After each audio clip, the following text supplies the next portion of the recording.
Hello বন্ধু, cooking with Anusha চ্যানেলে আপনাকে অনেক অনেক স্বাগত। আজকে আমি নিরামিষ একটি পদ বাঁধাকপির ঘন্ট নিয়ে আপনার সামনে হাজির হয়েছি। আর আমরা বাঙালিরা নিরামিষ দিনে এই বাঁধাকপির ঘন্ট লুচি, রুটি, পরোটা, মুড়ি, গরম ভাতের সঙ্গে খেয়ে থাকি। আমাদের তো এই নিরামিষ ঘন্ট রেসিপিটি ভীষণই প্রিয়। আশা করছি ভালো লাগবে, আর আমার চ্যানেলকে সাবস্ক্রাইব করে আমার পাশে থাকার অনুরোধ রইল। তো চলুন বন্ধু, এই নিরামিষ বাঁধাকপির ঘন্ট কিভাবে তৈরি করছি দেখে নিন।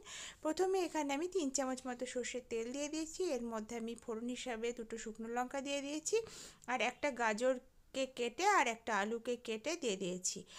আর দিলাম 2টো টমেটো 4 ফালি করে কেটে নিয়েছি, আর 1 বাটি মতো এখানটায় মটরশুঁটি দিয়েছি।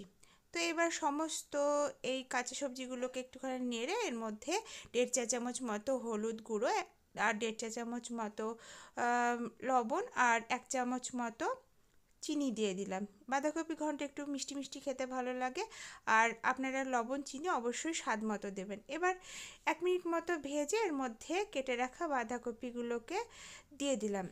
এবারে বাঁধাকপিগুলোকে মিডিয়াম ফ্লেমে 5 মিনিটের জন্য ঢাকা দিয়ে দিলাম, যাতে বাঁধাকপিগুলো প্রায় নরম হয়ে কমে যায়।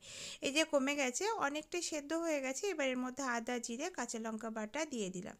এবার ভালো করে মশলার সঙ্গে নাড়িয়ে মিশিয়ে নিতে হবে। এই রান্নাতে আমি কিন্তু কোনো জল ব্যবহার করব না। বাঁধাকপি রান্না করতে করতে বাঁধাকপি থেকে যে জল ছাড়বে সেই জলেই রান্না হবে বাঁধাকপি। তো এবার ভালো করে নাড়াচাড়া করে বাঁধাকপিগুলোকে একটু খানা আবারও ঢাকা দিয়ে দিলাম। এবার পুরোপুরি 10 থেকে 15 মিনিট কুক করতে দিলাম, পুরোপুরি সেদ্ধ হওয়ার জন্য। তো হয়ে গেছে। এবার আমি আবার ঢাকনা খুলে বাঁধাকপিগুলোকে নাড়াচাড়া করে দিচ্ছি। এবার নামিয়ে নেব।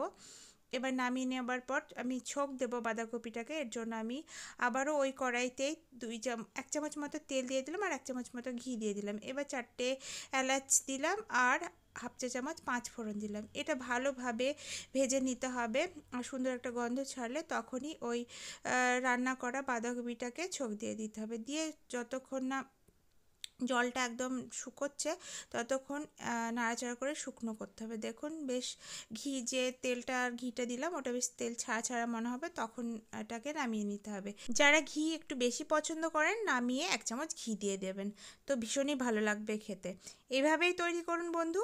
ভালো লাগলে লাইক, শেয়ার, সাবস্ক্রাইব করে আর কমেন্টস করে আমার পাশে থাকার অনুরোধ রইল। তো নেক্সট ভিডিওর সঙ্গে আবারও দেখা হচ্ছে। তো ততক্ষণে দেখতে থাকুন আর সঙ্গে থাকুন। ধন্যবাদ।